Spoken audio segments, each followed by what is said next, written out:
Good morning everyone, welcome to our YouTube channel Saraswati Senior Secondary School, Gudiani, Rewari. Today we are going to start 6th class 8th lesson The Unwanted Guest. इसकी जो इस lesson की जो theme है वो है presence of mind, यानी कि प्रेजेंस ऑफ माइंड का मतलब कि अगर आपके घर में देखो इसका जो टाइटल है द अनवांटेड गेस्ट, यानी कि आप किसी की उम्मीद नहीं रखते हो और आपके घर में अचानक से कोई ऐसा इंसान आ जाए, ऐसा गेस्ट आ जाए जिसके बारे में आपने सोचा भी ना हो कि ये गेस्ट आ जाए, और वो गेस्ट आने के बाद भी आने के बाद आपके साथ मतलब कोई प्रॉब्लम क्रिएट करे, तो उस टाइम पे जो सिचुएशन रहेगी उस सिचुएशन के बारे में इस प्ले के अंदर बताया गया है कि यहाँ पे जो एक मिसेज ब्यू विसल्स है, उनके घर में उनकी सहेली आ जाती है, उनके फ्रेंड्स आ जाते हैं। ठीक है, होते तो वो फ्रेंड्स ही हैं, लेकिन उनके घर में पहले से भी उनकी एक फ्रेंड रुकी हुई होती है और दोनों के बीच में, जैन और डोरा के बीच में, जो उनकी जो फ्रेंड है उनके बीच में लड़ाई हो रही होती है। और इस वजह से जो मिसेस ब्यू विसल्स है वो नहीं चाहती कि उनकी फ्रेंड है वो उनके यहाँ पे ठहरने के लिए आए, रुकने के लिए आए। और जब वो आती है उनके घर पे, उनकी जो फ्रेंड आती है, तो वो ये नहीं है कि आधे घंटे 1 घंटे के बाद वो चली जाती है, वो वहाँ पे उनके घर पे 10-15 दिन के लिए और कई बार तो महीने भर के लिए रुकती है। तो इस वजह से जो मिसेस ब्यू विसल्स है वो नहीं चाहती कि उनकी फ्रेंड यहाँ पर आए, और इस वजह से वो क्या करती है, वो अपने बेटे को इस काम के अंदर इन्वॉल्व करती है और अपने बेटे की मदद से वो इस सिचुएशन से बाहर निकलती है। तो इस लेसन का नाम जैसे कि बताया गया है प्रेजेंस ऑफ माइंड, कि आपका उस टाइम पे आपका माइंड किस तरीके से रिएक्ट करता है वो बताया गया है। तो सबसे पहले कुछ वर्ड मीनिंग्स हैं, वो वर्ड मीनिंग देख लेते हैं। रिडिकुलस, रिडिकुलस का मतलब होता है सिल्ली, यानी कि हास्यास्पद, मूर्ख। ठीक है, और उसके बाद बटलर, बटलर का मतलब जो घर के अंदर जो नौकर वगैरह सर्वेंट वगैरह होते हैं ना, मैन सर्वेंट्स, उसको हम क्या बोलते हैं, खानसामा बोलते हैं, बटलर भी उनको हम बोल सकते हैं। उसके बाद आता है हमारा जो थर्ड है अवेकवार्ड्स। अवेकवार्ड्स का मतलब होता है अनस्किल्ड, यानी कि नाजुक, तकलीफ देह है या फिर कष्टदायक। ठीक है, किसी के आने से आपको तकलीफ हो, कष्ट हो, उस चीज़ के बारे में बताता है। उसके बाद आता है ब्रॉन्ज लैथॉन, लैथॉन इसका मतलब होता है ए टाइप ऑफ हैन। ब्रॉन्ज लैथॉन का मतलब होता है एक प्रकार की मुर्गी होती है, और अभी हम जब लेसन डिस्कस करेंगे तो उस लेसन में इस मुर्गी के बारे में आएगा, ब्रॉन्ज लैथॉन के बारे में आएगा। उसके बाद है डिल्यूजन, डिल्यूजन्स का मतलब होता है इल्यूजन्स, भ्रम। ठीक है, यानी कि आप किसी को देख के भ्रम में, चक्कर में गिर जाओ, असमंजस में पड़ जाओ, वो चीज़ें। उसके बाद है नेक्स्ट है हमारा एक्सपेंसिव। एक्सपेंसिव का मतलब होता है कॉस्टली, महंगा, कीमती। ठीक है, उसके बाद आता है हमारा एनोयंस। एनोयंस का मतलब होता है इरिटेशन, मुसीबत, कष्ट, या फिर हम इसको चिड़ भी बोल सकते हैं। ठीक है, इरिटेशन का मतलब होता है चिड़चिड़ाहट सी होती है, चिड़ हो जाती है किसी चीज़ से। उसके बाद आता है हमारा नेक्स्ट आता है फ्रस्ट्रेशन। फ्रस्ट्रेशन का मतलब होता है फॉइलिंग, यानी कि निराशा। ठीक है, उसके बाद आता है सरप्राइज। सरप्राइज का मतलब सरप्राइजल्स, चकित कर देना, हैरान कर देना, अचंभित कर देना। उसके बाद आता है हमारा परप्लेक्स। परप्लेक्स का मतलब पजल्स। पजल्स का मतलब व्याकुल कर देना, कंफ्यूज हो जाना। ठीक है, यानी कि सिचुएशन ऐसे हो जाए कि आप उस सिचुएशन के अंदर बिल्कुल व्याकुल से हो जाओ और आपको डर लगे और आप ये सोचो कि आप सब कुछ छोड़ के बस आपको इसी टाइम भाग जाना चाहिए। उसके बाद आता है हमारा थ्रेटनिंग। थ्रेटनिंग का मतलब होता है सिनिस्टर, यानी कि डराने वाला। जो मॉन्स्टर वगैरह होता है उससे उसको भी हम बोल सकते हैं, क्योंकि मॉन्स्टर वगैरह को देख के क्या होता है, डर लगता है, तो इस वजह से थ्रेटनिंग का मतलब होता है डराने वाला। उसके बाद आता है एवेफुल। एवेफुल का होता है फियरसम, इसका मतलब भी डरावना या फिर भयभीति होता है। उसके बाद नेक्स्ट हमारा आता है न्यूसेंस। न्यूसेंस का मतलब होता है पेन या फिर कष्टदायक होता है, पीड़ादायक होता है। एपिटाइट, एपिटाइट का एपिटेंस। एपिटेंस का मतलब होता है भूख या फिर रुचि भी बोल सकते हैं हम, किसी काम के अंदर कोई जो रुचि है उसके बारे में भी बोल सकते हैं। अब यहाँ पे हमारा जब प्ले जो शुरू हो रहा है, ये जो हमारा जो 8th चैप्टर है अनवांटेड गेस्ट, ये एक प्ले है, और इस प्ले के अंदर बताया गया है, मतलब जो करेक्टर्स हैं और मिसेस ब्यू विसल्स, मिसेस ब्यू विसल्स है, उनका बेटा है क्लोविस। क्लोविस कौन है? मिसेस ब्यू विसल्स का बेटा है, जो कि किसको, उनके दोस्तों को भगाने में वहाँ से उनकी मदद करता है, ठीक है। उसके बाद आता है स्ट्रेस। स्ट्रेस का मतलब स्ट्रेस कौन है? द बटलर, यानी कि जो खानसामा होता है वहाँ पे मिसेस ब्यू विसल्स के घर में जो नौकर होता है वो होता है। और उसके बाद आता है जैन मार्गरेट। जैन मार्गरेट कौन है? मिसेस ब्यू विसल्स गेस्ट, मिसेस ब्यू विसल्स की गेस्ट है जैन मार्गरेट, ठीक है। उसके बाद जैसे हमारा प्ले शुरू होता है तो हमारे प्ले के अंदर क्या होता है कि मिसेस ब्यू विसल्स और उनका बेटा वो डाइनिंग टेबल के ऊपर बैठे हुए हैं और ब्रेकफास्ट कर रहे हैं, ठीक है। और फिर उनका जो नौकर आता है वो उनको टोस्ट वगैरह दे के जाता है, ब्रेड वगैरह दे के चला जाता है। तो उनके पास एक कॉल आती है कि उनकी जो फ्रेंड है वो थर्सडे को आने वाली है, और वो जब ये देख के हैरान हो जाती है कि उनकी जो दोस्त है वो उनके घर पे रुकने के लिए आने वाली है, और इस वजह से वो काफ़ी परेशान हो जाती है। और वो अपने बेटे से कहती है कि वो रुकने के लिए आती है, लेकिन वो क्या करते हैं, वो जब रुकने के लिए जब भी उनकी फ्रेंड आती है तो वो एक या दो दिन नहीं रुकती, वो हफ्ते भी रुक जाती है, 10 दिन भी, 15 दिन भी, यानी कि मोस्टली जो उसका टाइम होता है वो 15 दिन के बीच का होता है, ठीक है। 15 दिन से पहले वो नहीं जाती, ठीक है। तो इसमें यहाँ पे एक हमारा फोर्टनाइट वर्ड यूज हुआ है। फोर्टनाइट का मतलब होता है 15 दिन का जो टाइम होता है, जो 15 दिन का जो टाइम है उस टाइम, उतने टाइम के लिए वो रुकने के लिए आती है। फिर उसके बाद उसका बेटा कहता है कि ठीक है तो आ जाने दो, तो लेकिन उसकी जो माँ है मिसेस ब्यू विसल्स है वो कहती है कि जैन और डोरा दोनों हैं वो उनका झगड़ा हो गया था, और इस वजह से वो उन दोनों के बीच में बातचीत नहीं है, और वो एक दूसरे को देखकर इस प्रकार से झगड़ने लग जाते हैं, जैसे कि कुत्ते बिल्ली की जो लड़ाई होती है ना, इस तरीके से वो लड़ने लग जाते हैं। तब उनका जो बेटा है क्लोज वो पूछता है कि उनका झगड़ा किस बात के ऊपर हो गया था। तब उनकी जो माँ है मिसेस ब्यू विसल्स, जो कि मकान मालकिन है जिनके घर में जो इनकी फ्रेंड है वो रुकने के लिए आने वाली है, वो कहती है कि इन दोनों का जो यहाँ पे हमारा एक वर्ड यूज हुआ है ब्रॉन्ज लेथॉन, यानी कि ब्रॉन्ज लेथॉन एक प्रकार की मुर्गी है, और वो मुर्गी है वो डोरा है वो बेच देती है बिना जेंस की परमिशन लिए, और उसको उसकी अच्छी कीमत मिलती है, और इस वजह से वो बेच देती है। पहले तो जो डोरा जब उस हैन को जब बेचती है तो जैन है वो खुश होता है, लेकिन बाद में पता नहीं इनका किस बात के ऊपर झगड़ा हो जाता है, पैसे के ऊपर झगड़ा होता है या किस बात, एक्चुअल रीजन तो किसी को भी नहीं पता इन दोनों के बीच में झगड़ा किस वजह से होता है, लेकिन उस हैन को बेचने के बाद, उस मुर्गी को बेचने के बाद ही इन दोनों के बीच में काफ़ी सारा झगड़ा हो जाता है।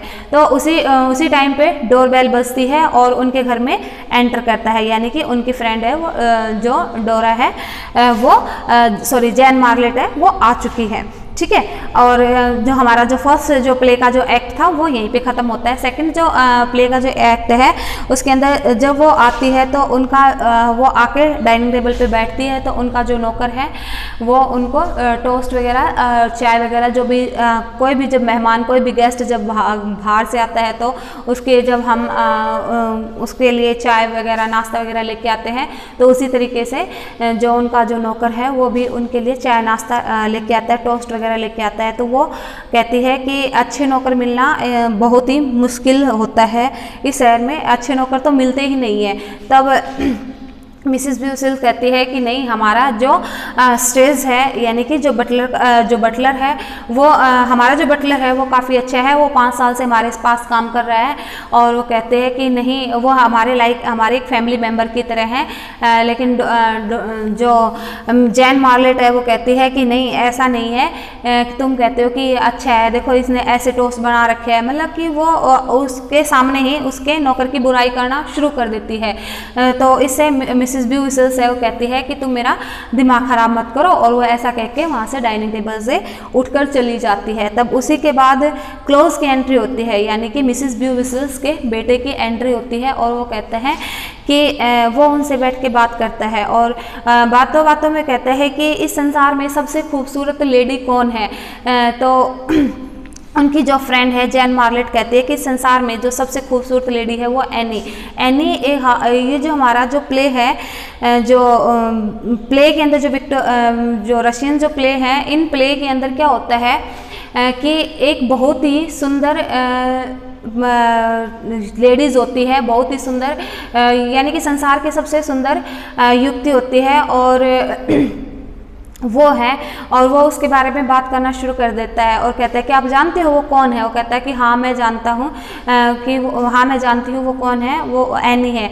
और इस तरीके से कहता है कि हाँ एनी है, और कहता है कि हमारा जो नौकर है वो ये समझता है कि एनी उससे मिलने के लिए आती है, और मतलब उसके ऊपर उसका एनी का कुछ इफेक्ट होता है, यानी कि क्लोज का मतलब क्या है, उसको डराकर भगा देना है वहाँ से। और फिर ऐसे धीरे धीरे वो अपने बातों के जाल में उसको फंसाने की कोशिश करता है, और जो मिसेज जैन मार्लेट है, जो जैन है, वो भी उसकी बातों में आ जाती है, और वो कहती है कि हाँ। तब वो जाके उसके बाद क्लोज चला जाता है, तब क्लोज वहाँ से चला जाता है, तो वो भी बैठ के सोचने लग जाते हैं। तो उसी टाइम पे जो उनका जो नौकर होता है स्ट्रज, वो क्या करता है, उसके हाथ में ऑयल वगैरह लग जाता है, और इस वजह से वो उस ऑयल को साफ करने के लिए जो म्यान होता है, जो तलवार का जो म्यान होता है, उसको और कुछ दिखाई नहीं देता, तो इससे वो क्या करता है, उसको खींच लेता है, उस तलवार को बाहर निकाल देता है। अब जैसा कि क्लोज ने जैन को बताया हुआ था कि उसको एनी मतलब एनी वगैरह दिखती है और वो तुम्हारा खून कर देगा, ऐसा अभी तो वो पूरे आफ्टरनून तो वो बिजी है, सुबह से लेकर आफ्टरनून तक तो बिजी है, लेकिन आफ्टरनून के बाद वो फ्री हो जाएगी और वो अवश्य यहाँ पे आएगी। तब जब जैन उसको देखती है तो उसको क्लोज की बातें याद आ जाती है, और वो कहता है कि हाँ क्लोज ने मेरे को बताया तो था कि ये सब कुछ होने वाला है। और तब वो उससे पूछती नहीं है।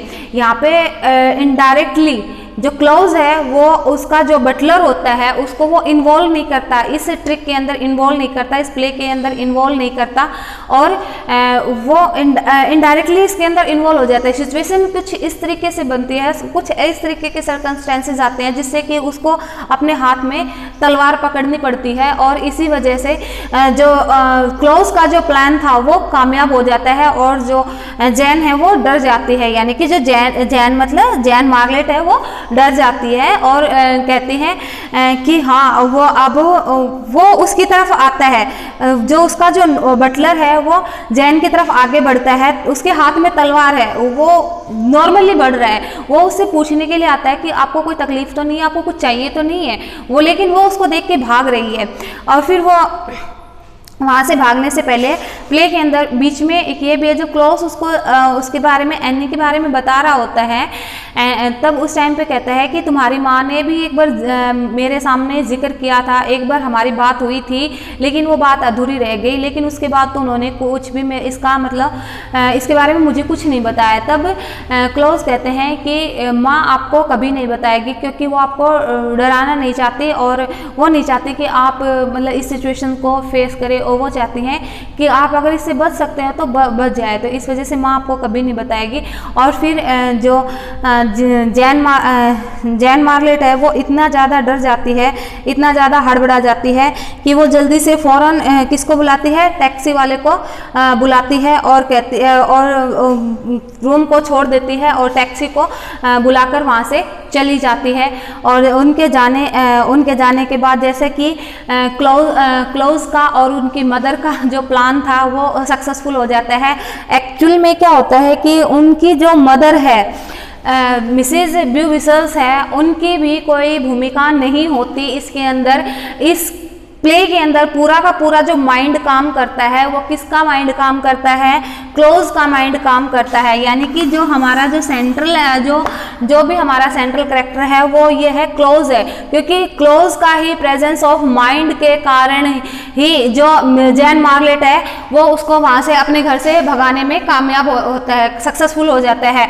वरना उसकी माँ जैसे ही जब हमारे प्ले की बिगनिंग होती है तो उसकी माँ क्लोज को बताती है कि उसकी फ्रेंड आने वाली है, जैन मार्लेट आने वाली है, और जैन और डोरा के बीच में झगड़ा है, और इसी वजह से वो काफ़ी परेशान रहती है। और ये सब सुनने के बाद जब क्लोज को पता चलता है कि उनका झगड़ा वास्तव में किस बात के ऊपर होता है। इन बातों को सुनने के बाद क्लोज ये सोचता है कि मैं अपनी माँ को बिना बताए, ठीक है, बिना किसी की हेल्प लिए, और मैं जैन मार्लेट को है वो यहाँ से घर से भगा दूंगा, ठीक है। और ऐसा करने में वो सक्सेसफुल भी हो जाता है, जो हमारा क्लोज है ऐसा करने में वो कामयाब हो जाता है, ठीक है। और इसी के साथ हमारा जो प्ले है वो खत्म होता है। अनवांटेड गेस्ट का मतलब यही है कि आपके घर में कोई ऐसा गेस्ट आ जाए जिसके बारे में आपने सोचा भी नहीं हो और वो आके आपके सामने प्रॉब्लम क्रिएट करे, तो उस टाइम पे आप उसको ये भी नहीं बोल सकते कि आप हमारे घर से चले जाओ। और उस टाइम पे आप क्या करोगे, आपका प्रेजेंस ऑफ माइंड, यानी कि आप उसको घर से जाने के लिए भी बोल दो और उसको बुरा भी ना लगे। ये चीज़ें इस प्ले के अंदर बताई गई है। और जो हमारा जो राइटर है वो इस चीज़ को बताने में काफ़ी सक्सेसफुल रहा है। और इसी के साथ ये हमारा प्ले खत्म हो जाता है। Thank you, have a nice day.